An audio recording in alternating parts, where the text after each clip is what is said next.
De fato, eu imaginei que hoje subissem à tribuna para celebrar aquilo que ontem foi referido aqui na tribuna como um gesto democrático, relevante, que nós apoiamos porque na democracia o mais importante é a liberdade que todos temos de expressar as nossas posições. Então, o que aconteceu ontem em Curitiba foi, de fato, importante para a democracia. E a revelação de que o contraditório está existindo e que o governo, como eu tenho repetido aqui, perdeu a guerra da comunicação. Mas eu venho falar de outro fato que bota Curitiba no centro das atenções do nosso país. Uma Curitiba que ganhou notoriedade internacional porque, precisamente, amanhã, a assim chamada República de Curitiba, cujo líder maior não é ninguém mais, ninguém menos do que um jovem juiz, Sérgio Moro, comanda a Operação Lava Jato. Amanhã, precisamente, 3 anos desta operação, na qual 125 pessoas já foram condenadas a 1.317 anos de prisão. Com os 78 acordos de delação premiada, a Justiça pôde desvendar a maior ação contra uma quadrilha de políticos que desviou quase 40 bilhões de reais dos cofres da Petrobras. Quem colocou o dedinho na Petrobras para afundar na roubalheira que destruiu o maior patrimônio que nós temos no Brasil, a estatal de maior visibilidade no mundo, uma das maiores? Quem botou o dedinho no cofre da Petrobras? Quem assaltou a Petrobras e a Lava Jato? Precisamente esta operação que tem na República de Curitiba um dos ícones daqueles que combatem a corrupção, como nós devemos fazer. Se a Lava Jato for estancada, a sociedade será, a mensagem que a sociedade terá é de que a corrupção e a violação de regras valem a pena. Claro que valem. Aqueles que assaltaram a Petrobras estão figurando nas páginas, nas pesquisas de opinião, muito bem. E essa palavra não é da senadora, é do procurador Deltan Dallagnol. O maior legado da Lava Jato foi afastar a crença equivocada de que a corrupção sistêmica faz parte de alguma espécie de destino manifesto do Brasil. Palavras do juiz Sérgio Moro. O delegado Sérgio Anselmo, delegado da Polícia Federal, ainda falta alcançar a classe política no centro do poder, pois os políticos sempre acreditaram que nada lhes aconteceria. Não é isto. A lista do Dr. Rodrigo Janot está mostrando que no Brasil, sim, se caminha para que a lei seja aplicada para todos. Em 3 anos, a Operação Lava Jato, que se completa amanhã, dia 17, envolvendo centenas de policiais federais, 11 procuradores da República do Paraná e o juiz Sérgio Moro, o Brasil assistiu, entre atônito e eufórico, a mais contundente ação contra o crime organizado, envolvendo, lamentavelmente, a classe que eu pertenço, a classe política. 125 pessoas foram condenadas a mais de 1.300 anos de prisão por crimes como corrupção, lavagem de dinheiro, crimes contra o sistema financeiro e organização criminosa.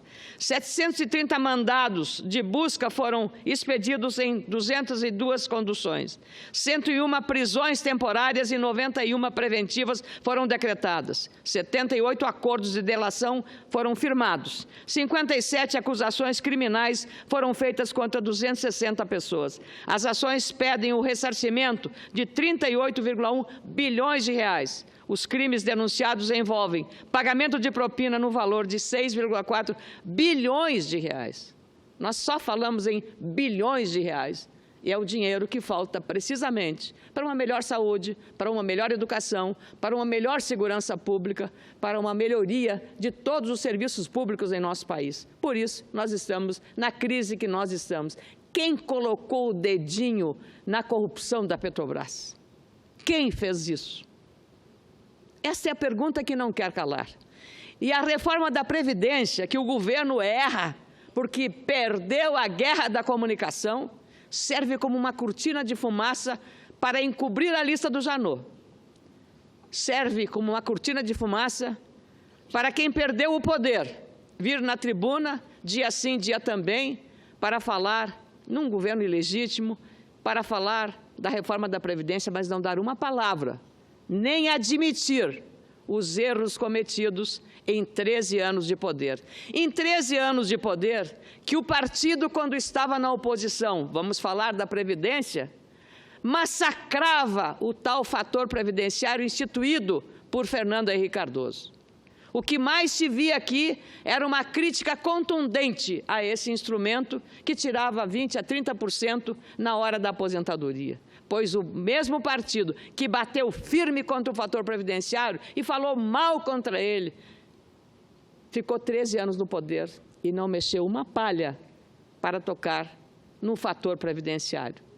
Como me lembrou muito bem um telespectador que costuma nos assistir aqui na TV Senado, lembrando este fato, porque eu também havia chamado a lembrança, porque às vezes a nossa memória é curta, mas sobretudo a memória daqueles que não têm coerência, que agora batem no peito como fossem os autores e os responsáveis, os únicos e legítimos representantes de aposentados e pensionistas do INSS. Nós estamos aqui para tratar dessas questões como elas são. E nós temos que entender que a crise provocada, inclusive na Previdência também, mas que não é esta reforma que passa por esta casa. Nós não podemos admitir perdas de direitos de trabalhadores e trabalhadoras rurais. E do jeito que está sendo feito, também não podemos aceitar retirada de filantropia para as instituições comunitárias do meu estado, por exemplo, em que milhares de estudantes e de pessoas que são assistidas em saúde são atendidas precisamente pela existência da filantropia no ensino básico, no ensino médio, no ensino superior. Instituições da melhor qualidade, comprometidas com a comunidade, nasceram dos braços e do esforço da comunidade. Elas não podem perder esse instrumento que garante a elas dar aos estudantes a oportunidade de trabalho. Tirar a filantropia, portanto, será um equívoco se o relator assim o desejar.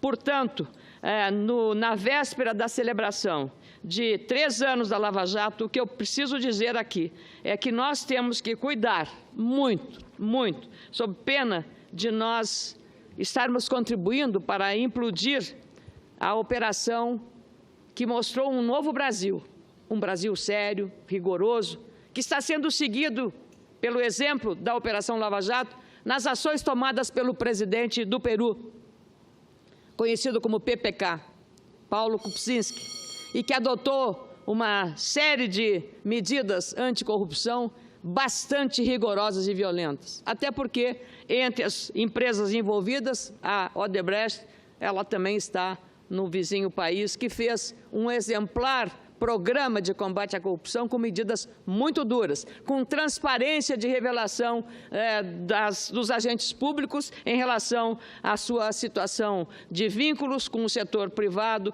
de também abertura das suas contas para que a população saiba de quem se tratam os legítimos governantes daquele país.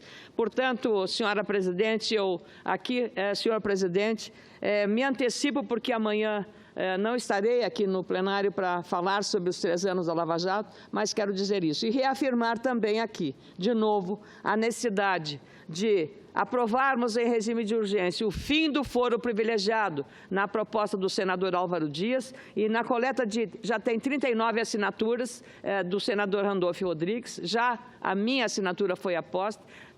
da mesma forma, sou contra a lista fechada para a campanha eleitoral. A lista fechada, o eleitor não tem direito de ver quem serão os candidatos que estarão disputando as eleições. Eu penso que os partidos políticos têm outras formas de fortalecimento que não essa da lista fechada. Sou contrário à lista fechada e penso que a redução do prazo da campanha eleitoral já foi um avanço que tivemos. Precisamos agora também avançar para que o segundo turno não tenha o tempo que teve na eleição municipal. Tem uma PEC que trata disso. E, além de ser contra o foro privilegiado, como já me manifestei, também apoiei 2 CPIs que tratam de investigar a questão do rombo da Previdência Social. Uma aqui no Senado e outra CPI mista. E não a anistia ao Caixa 2. Nós não podemos compactuar com um sistema que pode perpetuar aquilo que nós estamos hoje vendo acontecer na Operação Lava Jato. Muito obrigada, presidente.